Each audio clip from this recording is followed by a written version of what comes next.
কি করতেছো? আনলে এটা খামু না ওইটা খাইম না, খালি সবাই বাসে আর যন্ত্র নয়। আমার বাজারে গেলে যে কত কষ্ট। এত আমি আজকে তুমি বাজারে গেছো? হ্যাঁ। আব্বু যায় নাই? না, আজকে তোমার আব্বু যায় না, আজকে কাজে গেছে, কাজ করে হয়ে যাইতে পারে না।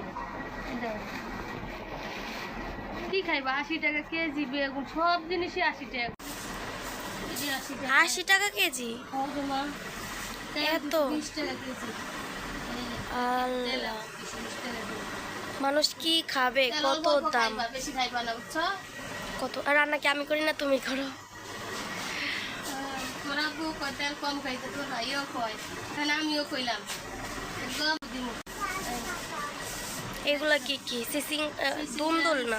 আর এই যে টমেটো আনছি, দুন্দুল মনে হয় এগুলো। না এটা সিসিমিয়া। আচ্ছা, সিসিঙ্গা টমেটো। কাঁচামরিচ আছে, আজকে দেশি কাঁচামরিচ পাইছি সুমাইয়া। কাঁচামরিচটি দেশি, অনেক সুন্দর কাঁচামরিচটি, দেখো এলেগে আনছে। গরমের মধ্যে তো ভর্তাও খাইতে পারি না, ভর্তাটাই খাইলেও তো হয়। এই যে কাঁচামরিচটি অনেক সুন্দর, এটা বেশি করে আনছো? হ্যাঁ। আরে বাবা, আর কিছু আনিনি। এই বাজার? হ্যাঁ, এই সব বাজার। জিনিসপত্র অনেক দাম। হলে অনেক দাম, মানে অনেক দাম। 80 টাকার নিচে কোনো তরকারি পাওয়া যায় না।